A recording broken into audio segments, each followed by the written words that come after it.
السلام علیکم ګرانو مینوالو، امید لرم چې تاسو ټول به روغ جوړ وئ او د ژوند په مزو کې به وئ. عزتمندو نه ویډیو کې درته هر کله وایم عزتمندو، ډیر افسوسناکه دردناکه واقعیا مخ ته په پیښور کې د پولیس په گاډي باندې حمله وشوه چې پاغي کې یو ایسیچو چې شکیل احمد نامه هغه ډیر په بېدردۍ سره قتل شو. آیا دا ولی قتل شو او د دې په باره کې اس اس پی اپریشن د پېښور والا سوي او ډي پی اوس مرګرو مکمل معلومات تر سره په دې ویډیو کې شریکوم. زمونږ سره اوسئ چې د مکمل معلومات نه خبر شئ. ویډیو کتو نه مخکې که تاسو زمونږ په د روشنی کلیک چینل کې نوی وئ نو زمونږ چینل له سره ضرور سبسکرایب. زمونږ کومه معلوماتي ویډیو راځي چې هغه تاسو ته زر تر زر در او د دې سره د ټالۍ نشانه مو وي چې تاسو د تازه معلومات نه زر تر زر خبرګرو. ډیر افسوسناکه دردناکه واقعیا مخ ته راغلی د خبر کې یو ایسیچو گاډي باندې حمله وشوه چې پاغي کې یو ایسیچو په غزه کې شهید کړل شو او نور هم سپاین پکې ډیر زیات زخمی شوی. یا پر اطلاع نه درغلی چې آیا نور کسان شهیدان شول او کنه، خو یو ایسیچو چې شکیل احمد نامه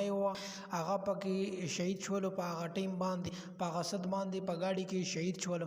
دغه نه بعد ډي پی او او ډي آی جی پېښور خپل د واقعیا ځای ته ورسید او تفتیش شروع کو چې آیا د دومره ظلم او زیاتی چاو کو چې د پولیس ایسیچو یو ځوان شکیل احمد چې ډیر په بېدردۍ سره قتل کړو، آیا دا ولی قتل شو، آیا د دې سخپله کې سلانجوه کسه چا مرګرو پولیس په مکمل پیښور کې لګړه نقبندي وکا او دا خبره وکا چې پولیس ډي پی او صاحب دا خبره وکا چې موږ په 24 غنټو کې نه د شکیل قاتلان زر تر زر گرفتارو او 24 غنټه ټیم کې به موږ خامخا گرفتارو. مرګرو دا ډیره افسوسناکه دردناکه خبره ده او دا یو ځل بیا د پیښور او د موږ د خیبر پښتونخوا حالات خرابولو پسې د خلک لګیدلی دي چې یو ایسیچو د غډر غټ حیثیت وی چې دا شهید کړل شو. مرګرو امید لرم چې تاسو به زموږ ویډیو ضرور خوښي.